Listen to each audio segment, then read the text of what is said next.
Babar Azam number 1 ODI batsman तो हैं और ये बात सभी लोग बहुत अच्छे तरीके से जानते हैं, लेकिन कुछ ऐसी चीज़ें भी हैं कि जो हर बंदा जानता ही नहीं है और बहुत कम लोग ऐसे हैं, बहुत कम लोग। यहाँ तक के बाबर आजम के जो फैन क्लब है ना बाबर आजम का, उन फैंस में से भी बहुत ज़्यादा तादाद ऐसे लोगों की है कि जो ये नहीं जानते हैं कि बाबर आजम सिर्फ 2021, 2022, 2023 या 2024 से नंबर 1 ओडीआई बैट्समैन नहीं है, बल्कि अगर कैलकुलेट करें बाबर आजम के उस टाइम से कि जिस टाइम से बाबर आजम का डेब्यू हुआ है ओडीआई क्रिकेट में पाकिस्तान की तरफ से, तो शायद मे बी के तब से लेके अब तक मतलब 10 साल कैरियर है बाबर आजम का। तो उन 10 साल कैरियर में से 9 साल बाबर आजम जो है वो टॉप रैंक्ड बैट्समैन रह चुका है। तो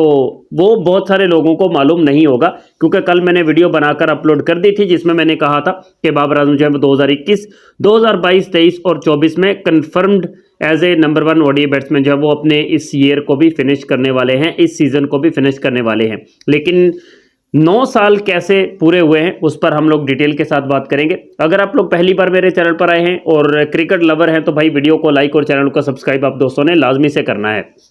बाबर आजम 2015 एक ऐसा साल था कि जिसमें वो टॉप रैंक्ड बैट्समैन नहीं थे। अब टॉप रैंक्ड का क्या मतलब है कि ओडीआई में नंबर 1, नंबर 2, 3, 4, 5, 6 इस तरह से बाबर आजम जो है वो उसमें शामिल थे। और पाकिस्तान की तरफ से, क्योंकि पाकिस्तान से ही बाबर आजम को बहुत ज़्यादा हेट मिलता है, पाकिस्तान से ही बाबर आजम के खिलाफ बहुत सारे नमूने जो है वो निकल कर बोलना शुरू हो जाते हैं, क्योंकि मैं बहुत बार बता चुका हूं कि उनकी औकात से बढ़ के उनको एक खिलाड़ी मिल गया है, इसलिए उनसे बर्दाश्त नहीं होता है और उनकी औकात नहीं है बाबर आजम को एक्सेप्ट करने की या बाबर आजम को बर्दाश्त करने की। तो वो बाबर आजम जिसने 2015 में ओडीआई कैरियर का आगाज़ किया था और 2015 में पाकिस्तान के टॉप रैंक जो बैट्समैन थे वो थे मोहम्मद हफीज़। मतलब पाकिस्तान के जितने भी खिलाड़ी हैं उनमें ओडीआई क्रिकेट में सबसे ऊपरी नंबर पर उस वक्त मोहम्मद हफीज़ का रैंकिंग था। वैसे 2015 जो है उसमें एबी डिविलियर्स जो है वो नंबर 1 ओडीआई बैट्समैन थे,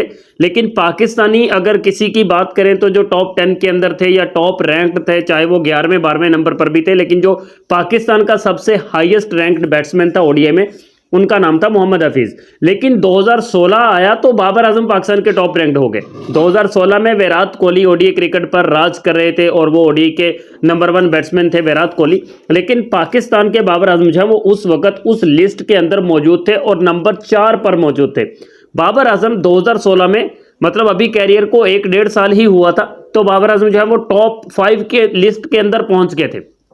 टॉप 5 के अंदर, और बाबर आजम नंबर 4 पर थे। उसके बाद 2017 आया, उसमें भी और पाकिस्तान के टॉप के थे, मतलब टॉप 5 के अंदर थे आईसीसी की रैंकिंग्स में। और पाकिस्तान की अगर रैंकिंग्स की बात की जाए तो पाकिस्तान में वो सबसे टॉप के बाबर आजम ही थे उस लिस्ट के अंदर, और बाबर से बाकी जितने भी थे पाकिस्तानी वो पीछे ही थे। फिर 2017 आया, उसमें भी बाबर आजम टॉप रैंक। 2018 आया, उसमें भी टॉप रैंक, और 2019 और 20 के बीच में जाकर बाबर आजम शायद नंबर 2 या 3 पर मौजूद थे,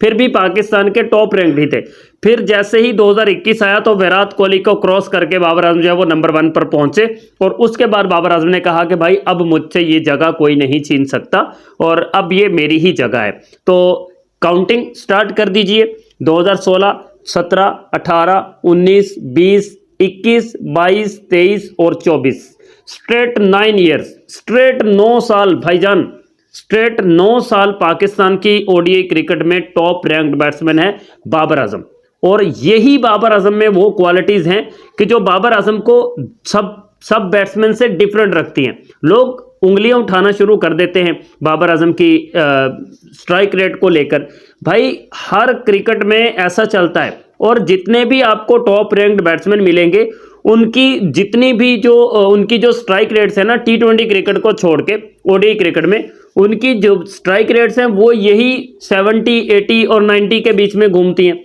वरना ओडीआई क्रिकेट का कोई भी टॉप का बल्लेबाज 100 की से ऊपर की स्ट्राइक रेट नहीं रखता। ओडीआई क्रिकेट में 100 से ऊपर की स्ट्राइक रेट किसी की भी नहीं है, और ओडीआई क्रिकेट में 100 मतलब वो बैट्समैन जिनकी मैं बात कर रहा हूं कि वो टॉप रैंक्ड है, वो 100 से ऊपर की स्ट्राइक रेट वाला कोई भी नहीं है। सबकी 73, 74, 83, 84, 93, 94 यहीं तक ही है। तो इस हिसाब से बाबर पर स्ट्राइक रेट के मामले में बात करना बनता नहीं है, क्योंकि आपको पता है कि बाबर आजम जिस तरह का बैट्समैन है मैं बहुत बार ये कह चुका हूं कि बाबर आजम बड़े छक्के मारने वाला प्लेयर नहीं है। बाबर आजम एक इस तरीके से क्रिकेट खेलने वाला बैट्समैन है कि वो मैच को लेकर चलता है, और जिस तरह से उसने साइम अयूब का साथ देकर इस पूरी सीरीज में 2021 वाली सीरीज भी आपको याद होगी जो पाकिस्तान ने साउथ अफ्रीका में हराया था और बाबर आजम ही पाकिस्तान टीम के कप्तान थे, उसमें फखर जमान ने सबसे ज्यादा रन्स किए थे, लेकिन फखर जमान को साथ लेकर चलने वाला कौन था? बाबर आजम। और बाबर आजम ही उसको गाइड कर रहे थे कि भाई इस तरह से खेलो, इस तरह से खेलो, थोड़ा स्लो डाउन होकर खेलो, ये नहीं करना, वो नहीं करना। तो मतलब गाइडलाइंस बाबर आजम ही वहां पर भी प्रोवाइड कर रहे थे। सो ये मालूमात पहुंचाना मेरा राइट बनता था as a Pakistani and as a Babar fan, कि बाबर आजम जो है वो 4 साल से नंबर 1 ओडीआई बैट्समैन तो हैं आईसीसी की तरफ से, लेकिन पाकिस्तान की तरफ से वो स्ट्रेट 9 ईयर से टॉप रैंक्ड बैट्समैन ही है। और फिर बाबर पर उंगलियां उठाने वाले आते हैं, और उन्हीं उंगलियां उठाने वालों की उंगलियां जो है उनको डाउन करने के लिए मैं इसी तरह के स्टैट्स लेकर, इसी तरह की वीडियोस लेकर जो है ना वो आता ही रहता हूं, और इंशाल्लाह आता ही रहूंगा।